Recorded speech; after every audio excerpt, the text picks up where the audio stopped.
You won't believe how these are the oldest singers still alive in 2026.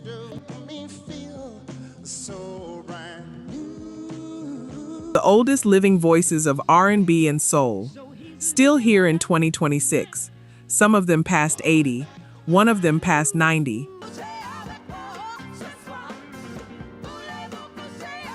But I want to be precise about something before we begin. This is not simply a list of who survived. This is a record of what they survived.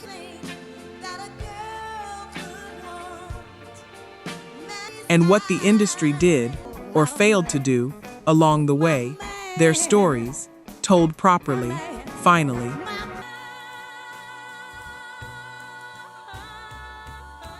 Number 10, Al Green.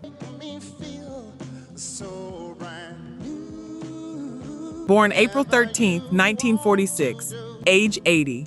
Before I tell you about the music, I need to tell you who Albert Leornes Green was.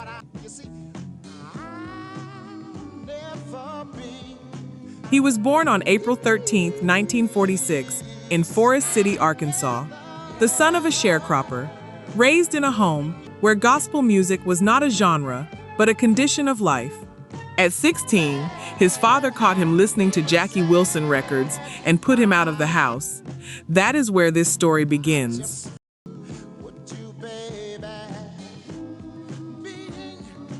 Not because it is a tragedy, though parts of it are, but because that tension between the sacred and the secular, between the church and the world, followed Al Green through every note he ever recorded. And in the end, it is the reason this voice stepped away from secular music at the precise moment it was most fully alive.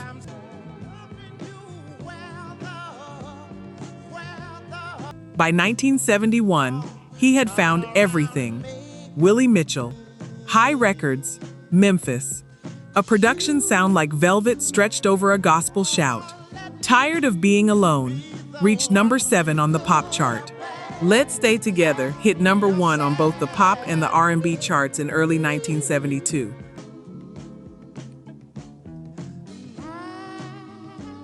He followed it with I'm Still in Love with You, another R&B number 1. Call Me Come Back Home, another number 1. For 3 years, Al Green was the most commercially dominant soul singer in America. And the voice he had, the falsetto that could break and the warmth beneath the break, was something the music had not heard before. And then came October 18, 1974.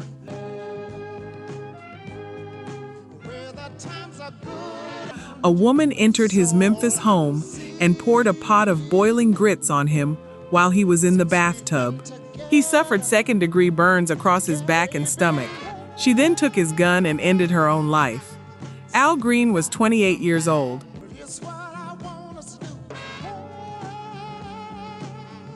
He spent months recovering.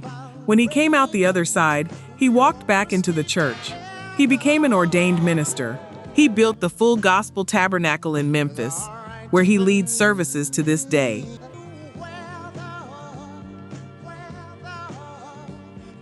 He is still here. He turned 80 this past April. And the question I want you to hold is this: what would the next 30 years of his secular work have sounded like? Because what we have, those 5 years on High Records, is among the most concentrated periods of greatness in the history of soul music, and it ends precisely when it was most alive.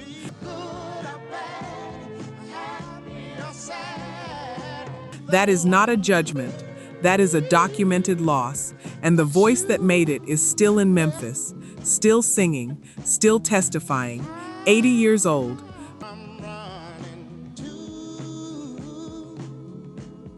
Number 9, Gladys Knight.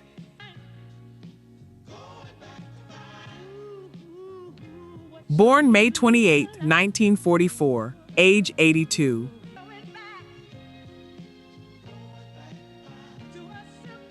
If this name was in your house growing up, if this voice was coming out of your parents' radio before you even understood what soul music was,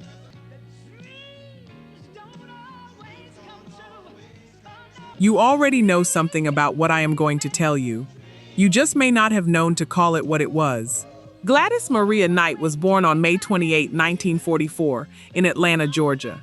She was singing in church before she was old enough to be in school. She formed the group that would become Gladys Knight and the Pips in 1952, with her family, around a kitchen table, before she was a teenager.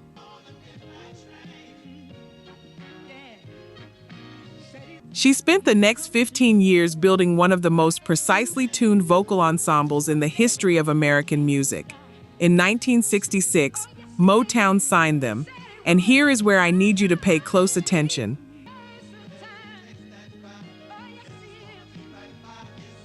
In 1967, Gladys Knight and the Pips recorded "I Heard It Through the Grapevine." Their version became a major R&B hit, reaching number 2 on the chart.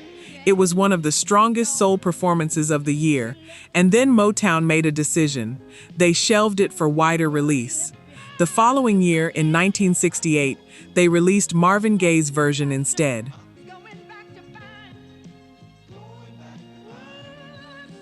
His version went to number 1 on both charts and became one of the most iconic recordings of the decade. When people say, "I heard it through the grapevine," they mean Marvin Gaye. Gladys Knight recorded it first, and then the label decided which name to put on the song's legacy.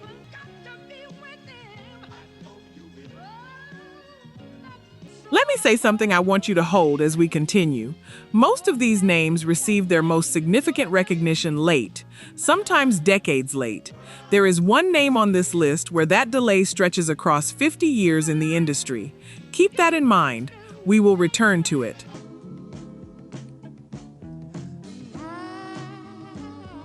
Knight and the Pips left Motown in 1973. Within months, they recorded "Midnight Train to Georgia." It went to number 1 on both the pop and the R&B charts. The Grammy for Best R&B Vocal Performance by a Group followed. 7 Grammy Awards over her career. A Grammy Lifetime Achievement Award in 2023. A Kennedy Center honor in 2022. She is 82 years old and still among the most celebrated performers in American music. She has received what she deserved. She earned every bit of it. But the full story of what Motown did with her recording, the decision that was made about whose name would carry that song into history, deserves to be spoken clearly. Real talk, only 9% of you are subscribed. That hurts. We're spending hours digging through archives, fact-checking every detail, bringing these stories back to life. And if you're watching this far, you clearly care. So hit subscribe. It's free and takes 2 seconds. Now, to my subscribers, barely any of you have joined the membership. And honestly, that stings even more. You know the work we put in. You keep coming back. If these videos have ever made you feel something, if this music means something to you, join the membership. It's $1 coffee a month, and it's the only way we keep this going. Let's build this together. All right, back to it. Number 8, Patti LaBelle. Born May 24, 1944, age 82.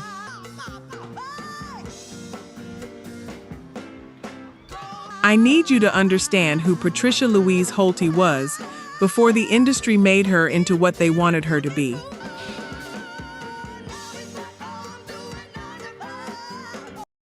She was born on May 24, 1944, in Philadelphia. She started singing in her teens with a group called Patti LaBelle and the Bluebells. And in the early 1960s, they were touring the American South as a black vocal group. Not a comfortable thing to be in 1961. Not a safe thing to be in 1963. They navigated Jim Crow with their voices and their conviction, and they built a following that the industry largely ignored because they did not know what shelf to put them on.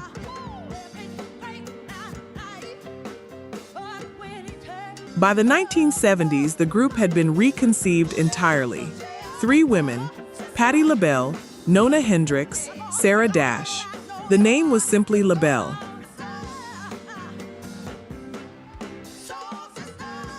And what they made was something American music had not quite seen. Space-age costumes, funk built on gospel infrastructure, a political and sexual directness that white industry executives genuinely did not know how to market.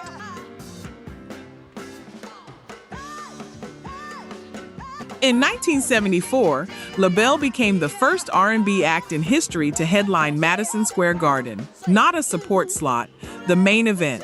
14,000 people in a room for 3 black women, making some of the most adventurous music in popular culture.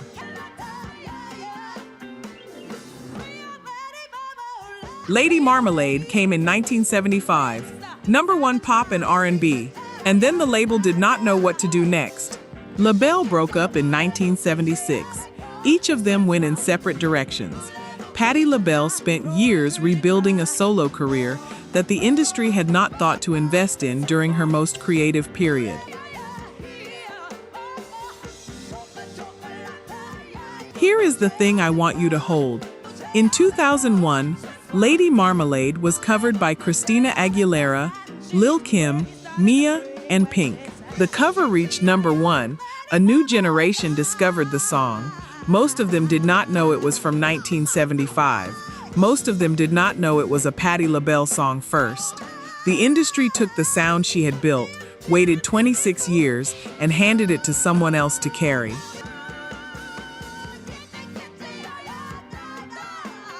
That is not an accusation. That is a documented chronology. She is 82 years old, still performing, still commanding stages with the same authority she had at Madison Square Garden 50 years ago. The voice has never left. But the full telling of what she built in the first era of her career, that is still long overdue.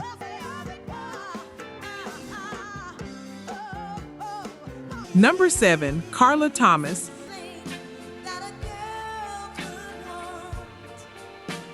Born December 21, 1942, age 83.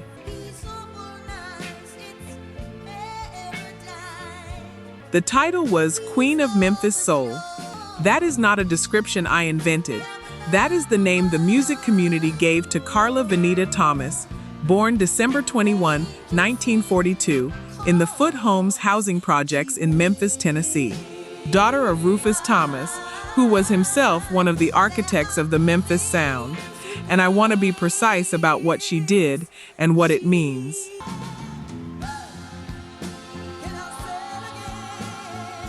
She wrote a song when she was 15 years old, a teenage love ballad. She called it Gee Whiz.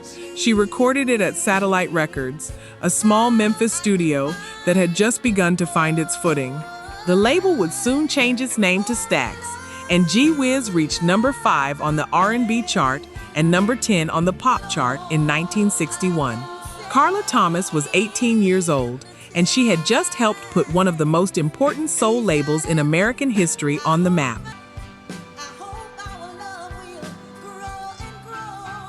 Some of you are learning this name for the first time today. I want to say clearly, that is not your fault, but it does not have to stay that way. She spent the next decade building a catalog at Stax that stands as some of the finest work in Memphis soul. B.A.B.Y. in 1966, a top 5 R&B hit. Tramp in 1967, a duet with Otis Redding that is one of the most joyful recordings in the history of the genre. One of the most alive things either of them ever made.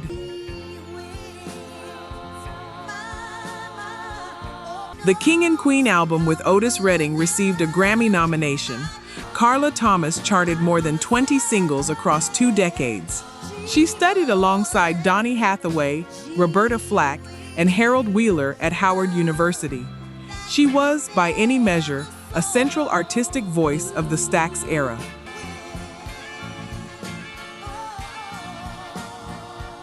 There is a pattern I want you to begin noticing as we go deeper into this list. It involves the gap between what these voices gave and what the historical record shows. We will return to it. We are going to return to it in the clearest possible terms.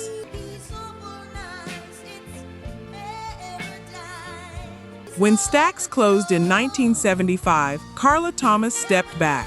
She began working in Memphis schools, running workshops for young people. She stayed in her city. She stayed close to the community. The industry moved on without a backward glance.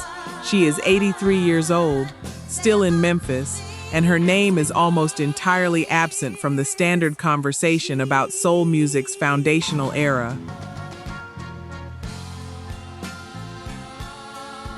The Queen of Memphis Soul, still here, still waiting for the telling she deserved.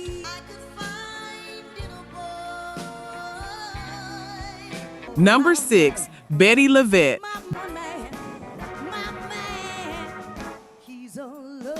Born January 29, 1946, age 80.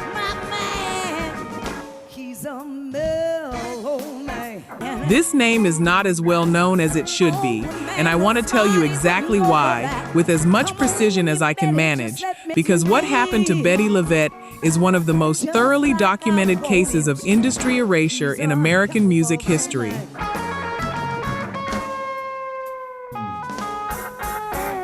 Betty Jo Haskins was born on January 29, 1946, in Muskegon, Michigan.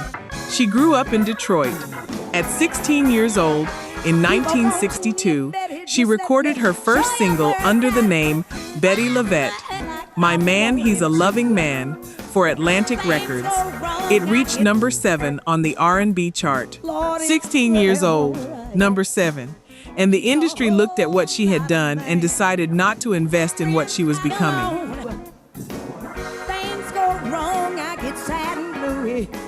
She kept working. She kept recording. She toured with Ben E. King, with Clyde McPhatter, with Otis Redding in his earliest years on the circuit. Labels signed her, recorded her, and then walked away, again and again and again.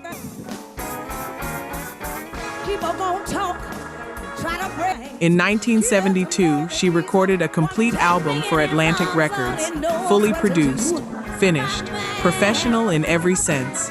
They called it Child of the 70s. It was ready for release. And then Atlantic shelved it. The album was not released. Not that year, not the year after, not for nearly 30 years. When it finally came out, Bettye LaVette was in her mid-50s, and the album she had recorded in her 20s was being heard for the first time.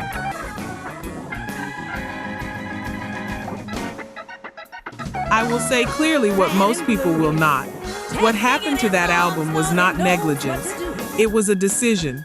Someone decided that Bettye LaVette's voice, the complete and finished thing she had made, was not worth releasing, and that decision held for nearly 3 decades.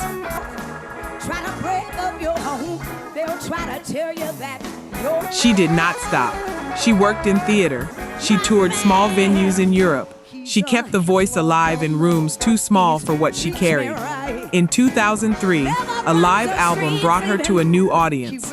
In 2004, she won the Rhythm and Blues Foundation's award for what they called a comeback album. She had never been away. She had just been invisible. The way the man loves me. She is 80 years old. She has 7 Grammy nominations.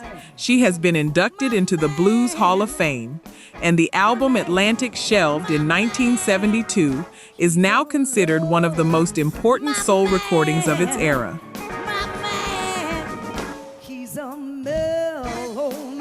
Number 4, Mavis Staples.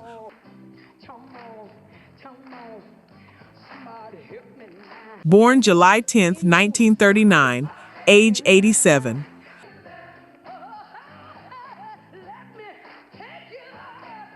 Let me tell you who Mavis Staples was before I tell you what she became.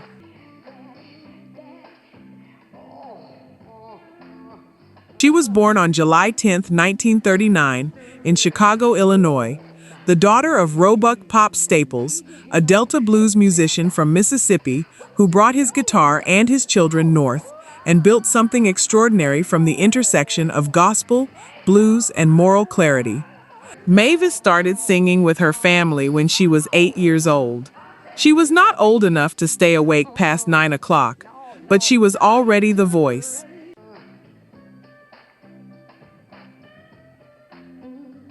The Staples singers became the spiritual voice of the civil rights movement. They sang alongside Martin Luther King Jr. They performed at marches and at funerals and at gatherings where the music was doing something only music can do, holding people together when everything else was pulling them apart.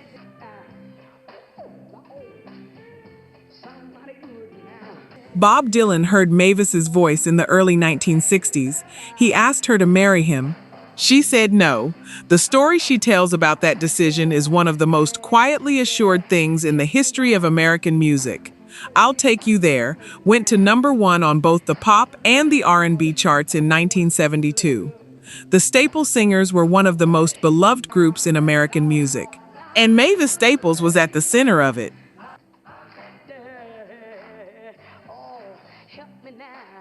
All of her siblings are gone now. Cleotha, Yvonne, Purvis, Pops. She is the last one, the last member of the family that built this. And she has not stopped.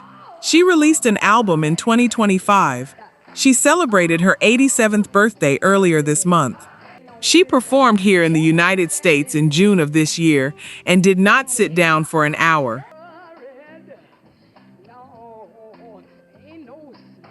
And here is the thing I want you to hold. The Grammy she won for You Are Not Alone in 2011, for an album produced by Jeff Tweedy of Wilco, came 72 years after she first sang in public. 72 years. And it did not come from the industry choosing to celebrate her. It came from a collaborator who loved her music and wanted the world to catch up. She is still here, the last one standing, and she shows no sign of stopping.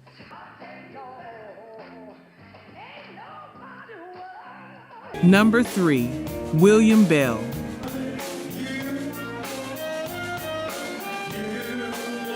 Born July 16, 1939, age 86.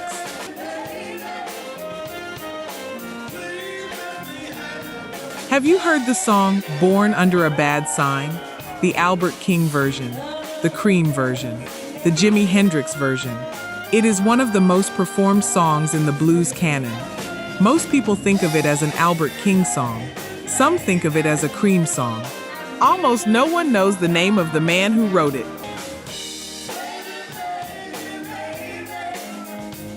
William Bell wrote that song with Booker T. Jones. William Bell, born July 16, 1939, in Memphis, Tennessee. He turns 87 in 2 days, and he is the first male solo artist ever signed to Stax Records. Let me tell you who he was before any of that.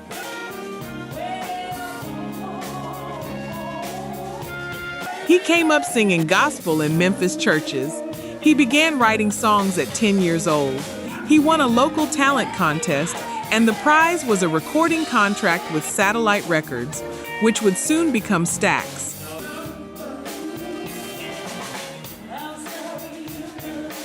His debut single in 1961 was You Don't Miss Your Water Until Your Well Runs Dry, one of the first major hits for the label, a ballad of controlled grief delivered by a 22-year-old who sang like he had already lived twice as long.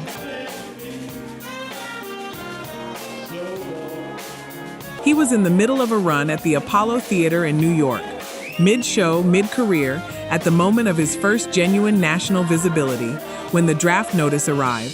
He was sent to serve. He came back, and by then, the landscape at Stax had shifted. Otis Redding was the name. Sam and Dave, Isaac Hayes, William Bell, the man who had helped build the foundation, was not the story the label was telling anymore.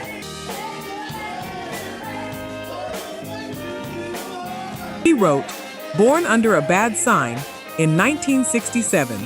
Albert King recorded it, Cream covered it. The song became a standard known in every corner of the music world. William Bell's name is in the songwriting credits, but it is not the name people say when they talk about that song.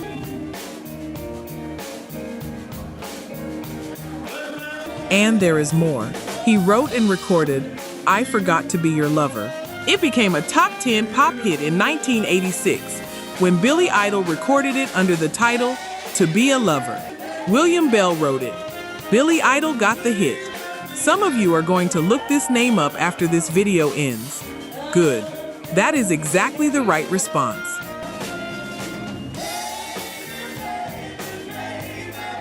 He received his first Grammy Award in 2017 for a record called This Is Where I Live. He was 77 years old. His first Grammy, 77.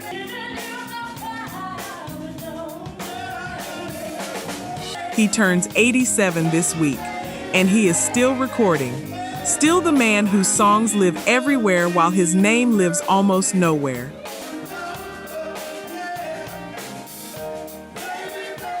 Number 2, Eddie Floyd.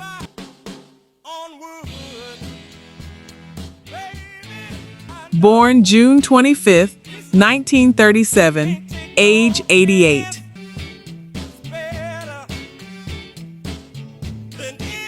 If you have ever been to a party, a sporting event, a film that wanted to say something about soul music and the 1960s, you have heard this song. You know the guitar line, you know the opening beat, you know the chorus even if you think you don't. Knock on wood.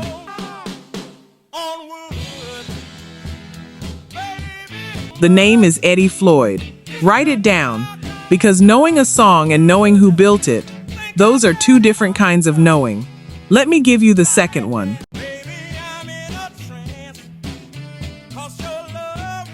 Eddie Lee Floyd was born on June 25, 1937, in Montgomery, Alabama.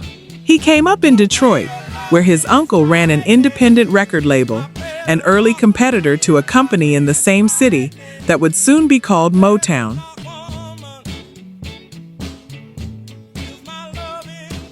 Floyd co-founded the Falcons, a Detroit vocal group that preceded and directly influenced the Temptations and the Four Tops. Wilson Pickett sang with the Falcons before Wilson Pickett became Wilson Pickett.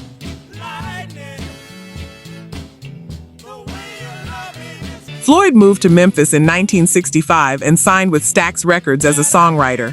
He co-wrote 99 and a Half Won't Do and 634-5789 for Wilson Pickett. Both became major hits.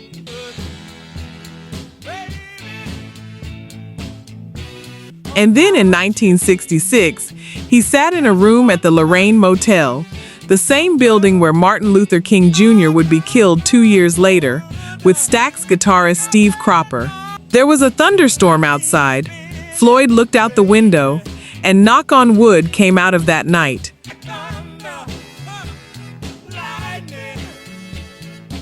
It was written for Otis Redding. Producer Jerry Wexler convinced Stax to release Floyd's own version instead. It reached number 1 on the R&B chart in 1966. Over the next 4 decades, it was covered by more than 100 artists. David Bowie recorded it.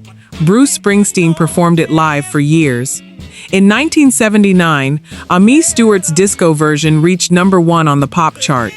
A generation of listeners learned the song as hers and never connected it back to Eddie Floyd.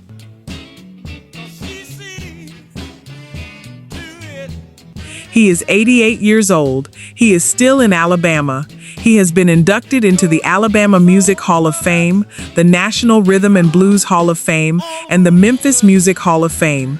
The song is everywhere. His name is almost nowhere.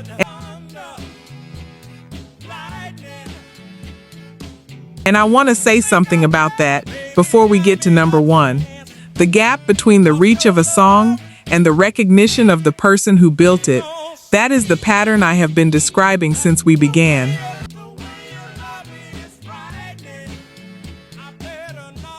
It runs through Irma Thomas, through William Bell, through Bettye LaVette, through Carla Thomas.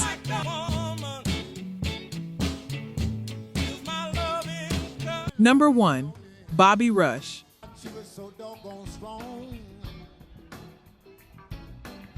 Born November 10, 1933, age 92.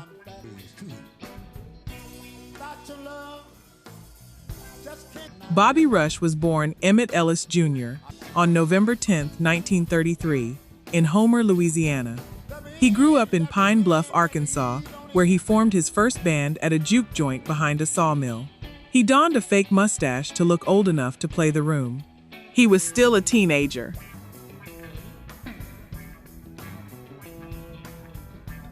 He moved to Chicago in 1953 and entered the blues scene on the West Side, playing alongside Little Walter and Muddy Waters, doing sessions where they played behind a curtain for white audiences who were allowed to enjoy the music, but not to see who was making it. He was there. He saw all of it. He survived all of it. He cut his first recording in 1967 on Chess Records, and then he spent 50 years doing what the industry had no category for. He did not record for major labels. He did not get significant radio airplay. He worked the Chitlin Circuit, the network of black-owned clubs and venues that arose during segregation as the only stages where black performers were welcome in much of the South.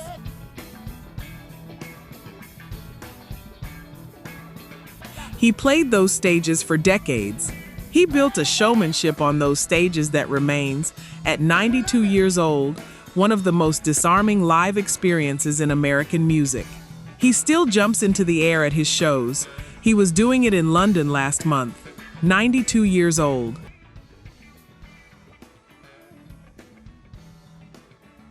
Rolling Stone eventually named him King of the Chitlin Circuit. Let me say that again with the full weight it carries. He was named king of a circuit the mainstream industry had spent 40 years pretending did not exist.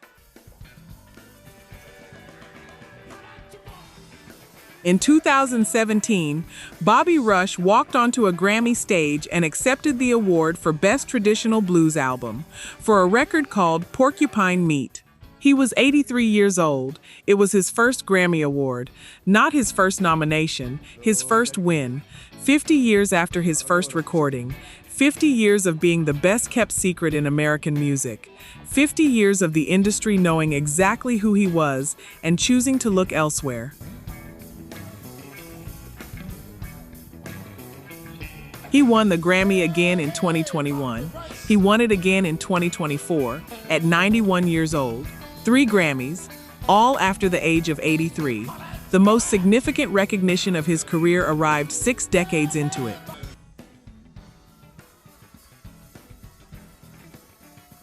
He is 92 years old and will turn 93 this November. He performed in London this past June. He is still on the road. He is still the show. And this story, this specific shape of what the industry did and did not do, this arc from a juke joint in Pine Bluff to a Grammy stage at 83, this is the most complete answer I can give to the question this entire list has been asking.